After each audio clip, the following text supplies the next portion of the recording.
Ini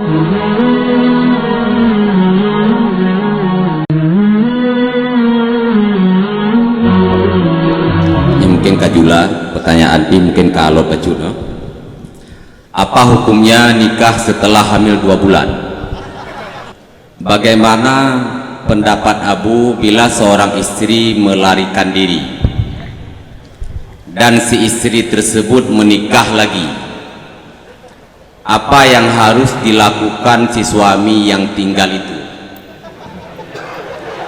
Apakah dia mentalaknya atau tidak? Tolong jawaban Abu. Saya seorang gesi. Apakah saya bertanggung jawab atas maksiat yang dilakukan oleh warga saya ataupun tidak?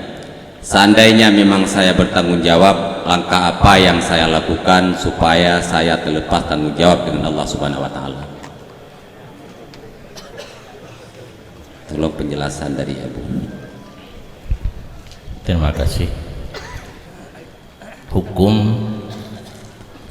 nikah seorang wanita yang sudah hamil 2 bulan. Perledanya yang lihat atau hamil?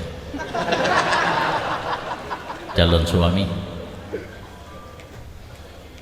Karena hukumnya sama. Calon suami yang menghamilkan adalah orang lain, hukumnya sama. Nikah sah, perbuatan haram. Info mungkin info menikahkan seorang wanita hamil sebelum nikah, hukum nikah sah apabila mencukupi syarat. Karena syarat sah nikah sangat ringan, sebagaimana saya katakan tadi, boleh di warung kopi, yang penting hadir 2 orang saksi dan wali, jadi 3, calon suami 1. Tentang calon istri mengandung tidak dipermasalahkan, tidak jadi syarat seorang istri belum mengandung anak syarat. Tetapi karena ada efek yang paling besar, yaitu setelah kita dinikahkan dalam keadaan hamil 2 bulan, orang pada menyangka anak itu anak hasil setelah nikah, padahal anak itu di luar nikah. Kalau dia perempuan, yang laki itu disangka ayahnya, padahal ajnabi, aurat harus tutup, tersentuh haram, wali nikah tidak boleh. Kalau anak itu laki-lakinya tidak masalah dengan ma anak droy. Sorry, kalau anak laki-laki dengan ibu nggak apa-apa, itu ibunya. Yang masalah kalau anak perempuan, laki yang disangka ayahnya itu bukan ayahnya, itu efeknya ke depan. Maka haram perbuatan menikahkan seorang wanita dalam keadaan hamil. Tetapi nikahnya sah karena cukup syarat. Ini masalah betul. Karena naudin setelah haram tidak ada sah. Karena di dalam undang-undang ilmu usul, haram itu di satu sisi, sahnya di sisi yang lain. Sahnya ditinjau melengkapi syarat dan rukun. Haram karena perbuatan yang terlarang, ada efek samping yang membahayakan ke depan.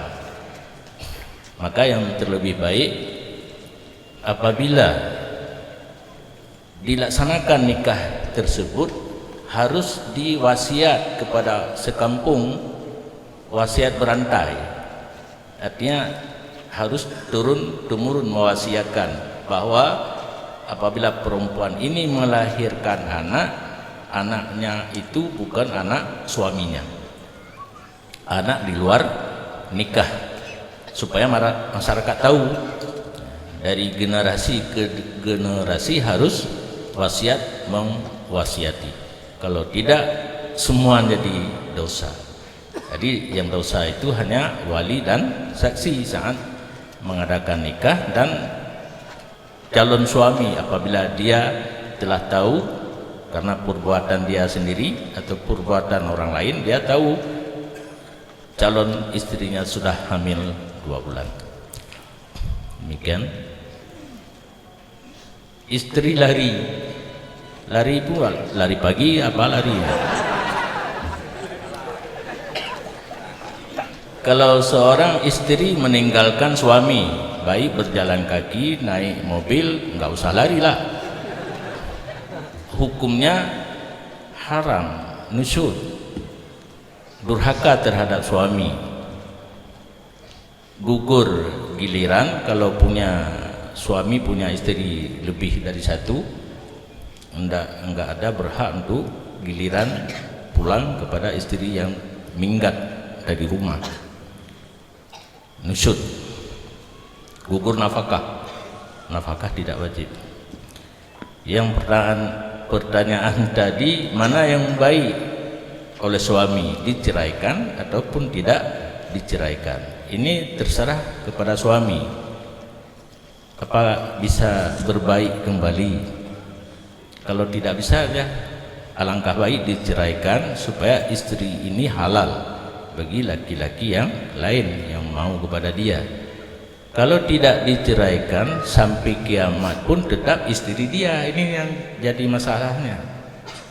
Perempuan tersebut karena ada orang yang ngajak kawin, ya kawin terus. Iddah tidak lalu, cerai belum dengan istri yang pertama, sudah punya suami yang kedua. Ini zina terpimpin. Kalau dulu ada demokrasi terpimpin, ini zina terpimpin. Tidak ada orang yang grebek karena ada surat nikah. Kalau WH datang terpaksa pulang, ada surat nikah di KUA, adapun di, kalau di sana pada kami istilahnya tengku balegiri, nikah siri, nikah di bawah tangan, tidak ada wali.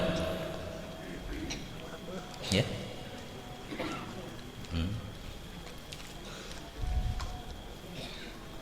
Seorang pemimpin, rakyatnya berbuat maksiat. Ini tergantung kepada kondisi pemimpin itu membiarkan diam saja gimana. Karena seharusnya kita sebagai pemimpin di tingkat yang paling rendah, kesi, apabila rakyat kita berbuat maksiat, kita punya atasan. Kalau kesi atasannya mukim, di sini masih ada mukim, ada kan? Nah, gesi melapor kepada mukim, atasannya camat, sampai kepada camat akan rapat dengan muspika, ada kepala polisi, sektor, kapolsek, ada dan ramilnya, ada KUA-nya, berembuk bagaimana kita tangani maksiat yang ada di desa tersebut dari hasil laporan Pak Isi. Itu sudah lepas tanggung jawab. Kalaupun tidak sanggup, digrebek, dihilangkan maksiat itu secara sendiri. Kalau Kesi punya kekuatan, di kampung itu ada 2 lapan dan sebagainya, ada pemudanya, berhasil dihilangkan maksiat tersebut, itu alangkah baik.